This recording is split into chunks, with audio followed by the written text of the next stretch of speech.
From All-Americans to the Heisman winner, this cornerback class has a chance to be really special at the next level. And I think there's very deep. I have 6 of these guys in my top 50, but let's not waste any more time. Let's talk about it. Before we get into the VaTech member, I do want to say, hey, this is a relatively new channel. So if you enjoy, drop a like, subscribe to the channel. We have gone through every single position. We have the cornerbacks and then with safeties tomorrow before the combine coming up this Thursday. So if you enjoy, again, support us down below as we try to grow this channel. But at number 10 is Dorian Strong, 6'1", 185.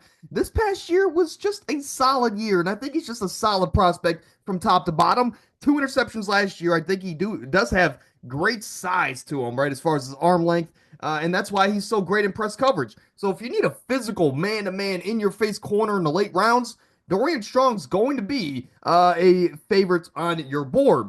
The only thing I do want to worry about is his recovery speed. Sometimes he can get a little bit too antsy, or if he can just get beat off the ball. And these receivers are going to be able to get by him, especially with their speed at the next level.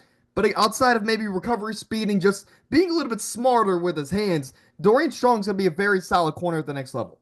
Darian Porter, there's a lot to like when you look at him. At 6'4", 200, the size is there. And this past season, 3 interceptions, 2 pass breakups. You're like, okay, that's okay production. But when you really look at it, he was only targeted 17 times. So on 5 of those, he was coming away with a pretty big play and coverage. He does have a track background at 6'4", 200. So not only is the size there, he's fast, man. He's got the burners to him. Good length. I think he's very physical up front in press man-to-man coverage. And I just think that, again, he's versatile. And, in college, he had 4 career punt blocks to his name. And you see that with a lot of corners in this class. A lot of them have, I guess, special teams backgrounds. So they're going to be drafted maybe higher than we think because of their versatility that they can bring on that side of the field. Outside of that, very smooth athlete. I think any team, maybe late day 2, but that's a bit of a stretch. I'd say day 3 is where Darian Porter is going to end up. At number 8, we do have a Seminole, as much as that hurts me to say, but Azariah Thomas at 6'2", 200, there we go, had a pretty productive year. 5 pass breaks and an interception on the year, despite a terrible year from the Seminoles as a whole. He was one of the lone bright spots, so I want to give him his flowers there. And of course, he didn't allow a touchdown. That's always something you want to see out of a cornerback you want to draft. But this is the guy that is versatile, brings that special teams background, and this is the guy that when he's on the field, again, you see his production there, but he's just a smooth athlete, man. Outside of overall polishing in Thomas's game, he could use some work in the off coverage, I guess, aspect of the next level, and that's going to be huge because a lot of these teams like to run this drop zone defense, right? Too high defense, and Azariah Thomas, I think, is going to have to get a little bit better on the boundary as far as his decision-making in off coverage, but outside of that, those are things that can be fixed at the next level. I think he's going to be a very intriguing day 3 pick. Next up is Maxwell Harrison, 6'1", 190. And this past season, let's just get it out the way. He got hurt. He missed a decent amount of time, almost half the season, with a shoulder injury. But let's look at what he did when he was on the field. He had 4 pass breakups and an interception in 7 games. I'd say that's pretty good. He's a very explosive athlete when he's on the field. And 2 years ago in 2023, he was second team All-SEC. So when he's healthy and he's playing, the production is there. The only things we worry about is the fact that, hey, he did just have a pretty serious shoulder injury. So he's going to have to come back. And he's already been in Senior Bowl weekend, and he was solid in his performances there. But outside of that, this past year, granted, I think he was playing hurt all year. He did have a missed tackle rate of an alarming 27% mark. That's absolutely atrocious. That's not even like third string caliber at the NFL level. But again, I think he was playing hurt, and that, again, will impact your game from top to bottom. Regardless, in the coverage aspect, he was very solid at the next level. Hopefully he's healthy, and hopefully the 27% is not a true representation of how he is and the prospect he is as a tackler. Now we can get into cornerbacks that I have in my top 50. Again, there's at least 6 of them. So I love this cornerback class, and I think it is very top heavy. But when you can get one of these top 6 guys, you're going to be pretty happy. But Shavon Revel out of East Carolina comes in with all the physical tools. 6'3", 195, and a track background with good length on him, right? Long arms. So you like everything you see as far as the intangibles, but his production was there as well. Again, 2 pass breakups, 2 interceptions, wasn't targeted much at East Carolina this past season. But there are some things that you worry about. Of course, you want to see him put on a little bit more size. I think 195 is being generous. I think he's more so maybe 185. But regardless, I want to see him add some size at the next level. I just think it's going to be a little bit hard for him because he's coming off of a torn ACL and he might not be ready for the start of the NFL season. And if he is he going to be able to ramp up and get used to the NFL speed?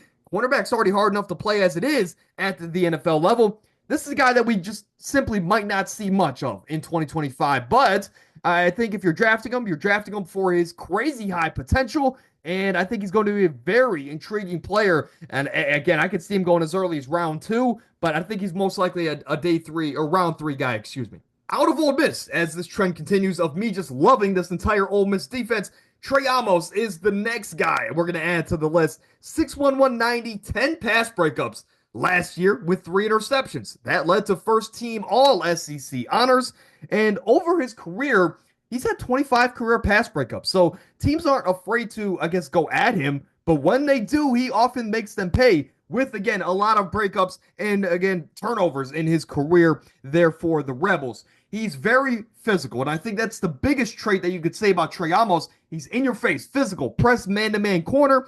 Is he going to get beat sometimes? Yes, but that is just what's going to happen when you have that style of play. But this is a guy that the majority of the time, he's going to get in the receivers' heads. He's going to shut them down if they're not the elite of the elites. And I think he's a very intriguing prospect because of that. The cons you worry about is this past year, again, with his physical play style, he did allow 2 touchdowns. Again, he's playing in maybe the hardest conference in the nation. That's arguable, but it's the best of the best. So this is a guy that, again, he gets too handsy sometimes, tries to get too physical with these receivers, and he gets beat off the ball at times. And again, he's not the fastest. So you worry about him being too handsy. You worry about his play style in general, and the fact that he doesn't have that top-end speed to keep up with these Tyreek Hills of the world. But again, who really does? Trey Amos, though, you like what you see. You just need to work on fine-tuning his game, when to be aggressive and how much to be aggressive throughout the entire game and situationally. Outside of that, though, I think he brings a lot of intriguing tools to the table. He's going to be a day 2 pick. Now, everyone from here, I think, can be round 1 selections, and we're going to kick it off here with Jahdae Barron, who can be as high as number 2 on this list. That's how much I love Jahdae Barron, but at 6', 200, you love his size. And last year, 9 pass breakups and 5 interceptions he produced. We'll just leave it at that. But he was second team all Big 12 in the slot. Again, he has this versatility of playing in the slot, maybe even some boundary corner, which is what he's done over the last 2 years. Again, in 2023, played in the slot, and he was second team all Big 12. Last year, first year in the SEC, moved to the outside, and he even got better. First team all SEC. Didn't allow a touchdown over the last 2 years. He's a lockdown corner. I think he has a lot of versatility as far as maybe, again, he could play in the slot on the boundary. I think he has the potential to be a safety given his coverage ability. But the cons you worry about, maybe he could be a little bit smoother in transitions. But again, he's had an entire offseason to fine-tune these things, and he's going to show out at the combine. Now, in my top 3, it all depends on how healthy this dude can be. Last year, he only played 6 games, but Benjamin Morrison, out of Notre Dame, I love his tape. 2 pass breakups last year and 9 interceptions over his career, which was really the last 2 years. So he is a ball hawk, and I love that aspect about him. He's a very smooth corner mover in general, and I think, again, the combine's going to be big for him to show out in that department. He's very disciplined. He's very smart. Again, given Notre Dame, you expect that out of those players, but he's very smart. He knows when to do certain things and how to, I guess he has great field awareness. We'll just say that. Outside of that, last year he did have a hip injury. He only played the first 6 games of the year, so he's going to need some recovery time, but again, I think he's already back to 100%, and he's going to be ready for the combine in about a week's time. He could add some size. But again, that's just nitpicking. Well, if you could ball, you could ball. And Benjamin Morrison, to me, is on the borderline, on the brink of being a my guy. That's how much I love his tape when he was on the field for the Fighting Irish. Speaking of injuries, we're going to talk about a guy that has had a rap sheet of them. Will Johnson, arguably the best cornerback in the country at 6'2", 200. He's had knee injuries, shoulder injuries, turf toe, all over the last 2 years. And again, this past year, he only played 6 games, just like Benjamin Morrison. But Will Johnson, when you talk about generational, when you talk about a guy that could be the next great cornerback, he needs to be in the argument. I think He's the best pure cornerback in this class. Travis Hunter gives you the best of both worlds. Will Johnson, if you need a traditional lockdown number one guy, this guy out of Michigan is going to be your selection. Last year, 2 pass breakups and 2 interceptions. Both those interceptions went back to the house. So Will Johnson was productive in that regard. When he was healthy and playing in 2023, he was first team All-American. So outside of having all these great physical tools and potential to his game, he's also very productive. So Will Johnson, he's going to be as high as maybe number 6 in the draft.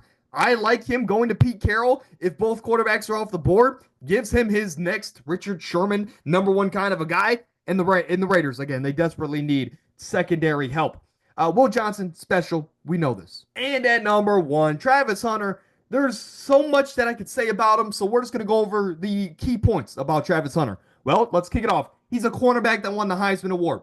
He played the most snaps in college football by a wide margin last year. He plays both sides of the football. And to me, he's my number 1 rated player in this 2025 class. Last year, 4 interceptions along with 7 pass breakups. If you want to talk about a generational talent, Travis Hunter is exactly that. First team All Big 12, first team All American, best ball skills in the nation because, again, he can play both sides and he can still wrap you up and tackle you at a 9% miss tackle rate. At 6'1", 185, you do worry about his size a little bit. Again, you want to see him add some size. And if he does decide to add some weight to his body, is that going to slow him down at all? Is that going to slow down his transitions at all? I think Travis Hunter's that good of an athlete where he's going to figure it out, and he's got a great team behind him. Travis Hunter's special. He's going to be maybe the number 1 pick in the NFL draft, but the lowest he's going to go is like number 4. Here's my top 10 corners. Of course, you see their grade if they're in my top 10, top 25, or 50, as well as their overall prospect grade. Travis Hunter tops off all of the prospects in this year's class for me with a 98 overall grade. Honestly, maybe even should be 100, given the fact that he is a generational kind of a guy. Will Johnson, not too far behind at a 96. Love his game. Benjamin Morrison might be a my guy. And, of course, Jahdae Barron is as special as he is. But that is the top 10. And, of course, when we go to 11 and 12, Denzel Burke, Quincy Riley, 2 Ohio guys round out the list. And they've had flashes, but overall, both these guys, I just can't see being anything more than a rotational guy at the next level. But that's going to do it here for the Cornerbacks episode. Tomorrow, we're going to cap it off with the back end of our defenses, the safeties, right? Very talented group. We'll touch on that tomorrow. But after that, we're getting into the fun stuff, the mock drafts, the combine reports, all of that good and exciting stuff. So if you enjoy, drop a like, subscribe to the channel, and I'll see you guys tomorrow.